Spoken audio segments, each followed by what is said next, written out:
नमस्ते। आज हम खंगाल रहे हैं हालिया समाचारों के एक तेज तर्रार बुलेटिन को।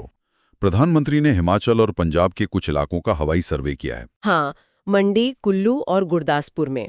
और उसके बाद 1600 करोड़ रुपए के राहत पैकेज की घोषणा भी हुई है। लोगों के लिए, स्कूलों के लिए, फसलों के नुकसान के लिए। जी, सेना, एनडीआरएफ, स्थानीय प्रशासन सब तेजी से काम में जुटे हैं। ये दिखाता है कि हमारा आपदा प्रबंधन सिस्टम कैसे काम करता है। अच्छा, शासन से ही जुड़ा एक और अहम पॉइंट सुप्रीम कोर्ट से आया है, आधार कार्ड को लेकर। हाँ, और ये टिप्पणी बहुत महत्वपूर्ण है। देखिए, सुप्रीम कोर्ट ने साफ कहा है कि आधार कार्ड आपकी पहचान का सबूत है, नागरिकता का नहीं। मतलब ये कि आधार ये तो बताता है कि आप कौन हैं, आपका नाम, पता वगैरह, लेकिन ये साबित नहीं करता कि आप भारत के नागरिक हैं। ये एक कानूनी तौर पर बारीक लेकिन बहुत अहम फर्क है। तो इसका असर कहाँ पड़ सकता है? देखिए, जहां भी नागरिकता साबित करने की जरूरत पड़ेगी, वहां आधार अकेला काफी नहीं होगा। हो सकता है इससे नागरिकता वेरिफिकेशन के जो प्रोसेस हैं या शायद एनआरसी, सीए जैसे मामलों पर भी असर पड़े। ये पहचान और नागरिकता की कानूनी लाइन को और साफ करता है। ये बात तो ध्यान देने वाली है। इजराइल के साथ एक नई निवेश संधि हुई है। जी हाँ, और ये कोई मामूली निवेश संधि नहीं है। इसमें खास तौर पर जोर है स्टार्टअप इकोसिस्टम पर, साइबर सुरक्षा पर और हाईटेक रक्षा साझेदारी पर। अच्छा। हाँ, इसमें राफेल पार्टनरशिप का जिक्र भी है। ये दिखाता है कि भारत और इजराइल के बीच रक्षा और तकनीक में सहयोग कितना गहरा होता जा रहा है। ये एक तरह से भविष्य की चुनौतियों जैसे साइबर खतरे या एडवांस डिफेंस टेक को ध्यान में रखकर उठाया गया कदम लगता है। मतलब सिर्फ आज की नहीं, आगे की तैयारी। बिल्कुल। लेकिन भारी रिश्तों के साथ साथ देश के अंदर भी सुरक्षा एजेंसियां काफी सक्रिय हैं। एनआईए ने बड़ी कार्रवाई की है। जी, एनआईए ने आईएसआई से जुड़े शक में 5 राज्यों में करीब 22 जगहों पर छापे मारे हैं। 5 राज्यों में? हाँ, कई डिजिटल डिवाइस, कुछ संदिग्ध दस्तावेज जब्त किए गए हैं और कुछ लोगों को हिरासत में भी लिया गया है।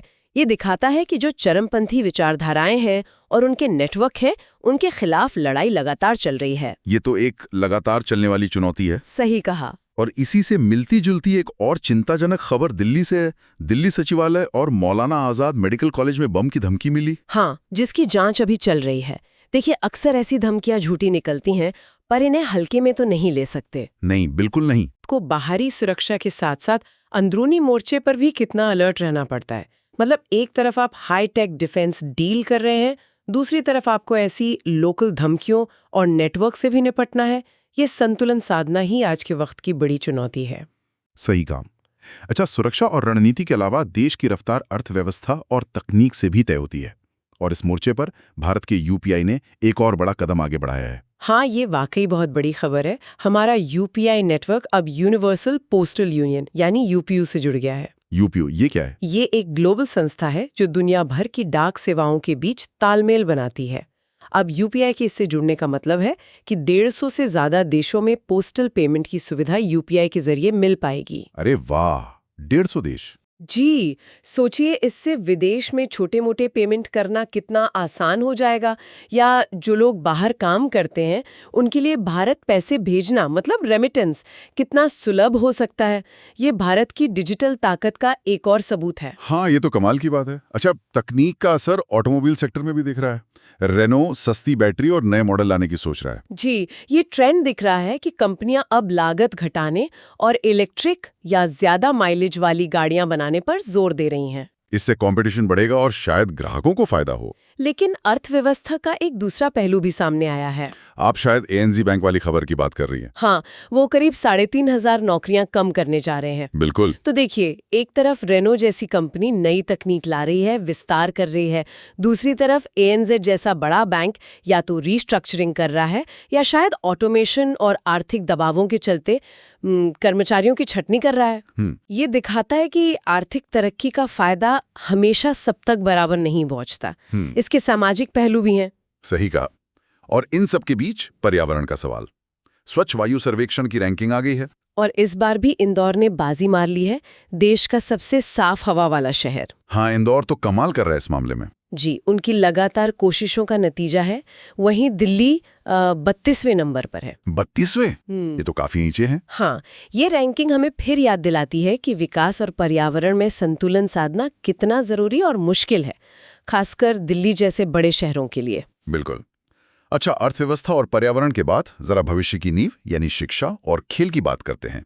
शिक्षा में टेक्नोलॉजी कैसे घुस रही है, इसका एक उदाहरण आईआईटी मद्रास से आया है। हाँ, आईआईटी मद्रास ने AI फॉर ऑल, मतलब सभी के लिए आर्टिफिशियल इंटेलिजेंस नाम का एक कोर्स बनाया है। अच्छा। और इसे SWYM+ प्लेटफॉर्म पे, जो सरकार का ऑनलाइन लर्निंग पोर्टल है, देश भर के सभी टीचर्स के लिए मुफ्त कर दिया है। सभी टीचर्स के लिए मुफ्त? जी, ये तो बहुत अच्छी पहल है। ये न सिर्फ एआई के महत्व को दिखाता है, बल्कि हमारे शिक्षकों को भविष्य की इस अहम तकनीक से लैस करने की कोशिश है, ताकि वो इसे आगे बच्चों तक पहुंचा सकें। ये तो वाकई बहुत बढ़िया कदम है। और शिक्षा में बदलाव का एक और संकेत IIT ISM धनबाद से है। उन्होंने अटेंडेंस को लेकर कुछ नया किया है। हाँ, उन्होंने 75% अटेंडेंस की जो अनिवार्यता थी, उसे खत्म करके फ्लेक्सी लर्निंग शुरू की है। मतलब पढ़ाई का एक लचीला तरीका। फ्लेक्सी लर्निंग, इसका क्या मतलब हुआ? मतलब छात्र जब चाहें जैसे चाहें पढ़ें? शायद पूरी तरह से ऐसा नहीं। देखिए, ये उच्च शिक्षा में एक बड़े बदलाव का संकेत हो सकता है। इसका मतलब हाइब्रिड मॉडल हो, ऑनलाइन रिसोर्स का ज्यादा इस्तेमाल हो, या प्रोजेक्ट पर ज्यादा ध्यान हो। मतलब रटने या सिर्फ क्लास में होने के बजाय सीखने पर ज्यादा जोर। पर क्या इससे पढ़ाई की क्वालिटी पर असर नहीं पड़ेगा? ये एक वाजिब सवाल है। चुनौती यही होगी कि इस लचीलेपन और पढ़ाई की गंभीरता के बीच सही तालमेल कैसे बिठाया जाए। अब शिक्षा के बाद चलते हैं खेल के मैदान में। जी, तीरंदाजी में भारतीय महिला टीम ने बहुत अच्छा प्रदर्शन किया है। जी हाँ, वो वर्ल्ड आर्चरी चैंपियनशिप के कांस्य पदक के फाइनल में पहुंच गई हैं। ये भारतीय तीरंदाजी में एक निरंतरता और बढ़ते आत्मविश्वास को दिखाता है। महिला खिलाड़ियों का लगातार अच्छा करना बहुत अच्छी बात है। बिल्कुल। 2026 T20 वर्ल्ड कप का फाइनल कहाँ होगा, ये तय हो गया है। हाँ, फाइनल मैच अहमदाबाद के नरेंद्र मोदी स्टेडियम में खेला जाएगा। दुनिया का सबसे बड़ा क्रिकेट स्टेडियम। बिल्कुल, ये दिखाता है कि भारत अब विश्व स्तरीय खेल सुविधाएं बना रहा है और बड़े अंतर्राष्ट्रीय टूर्नामेंट्स की मेजबानी करने में सक्षम है। ये सिर्फ खेल नहीं, दुनिया के मंच पर भारत की ब्रांडिंग भी है। सही। और खेल जगत से आखिरी खबर फुटबॉल से। क्रिस्टियानो रोनाल्डो ने हंगरी के खिलाफ गोल करके मेसी को किसी रिकॉर्ड में पीछे छोड़ दिया है। लेकिन रोनाल्डो और मेसी की ये जो प्रतिद्वंद्विता है, वो फुटबॉल फैंस के लिए हमेशा रोमांचक रहती है। हाँ, ये तो है। ये दिखाता है कि ग्लोबल स्पोर्ट्स में इन बड़े सितारों का और उनकी पर्सनल उपलब्धियों का कितना महत्व है। ये लाखों युवाओं के लिए प्रेरणा भी बनते हैं। बिल्कुल। अगली बार फिर मिलेंगे एक और विषय पर गहरी बातचीत के साथ। नमस्कार।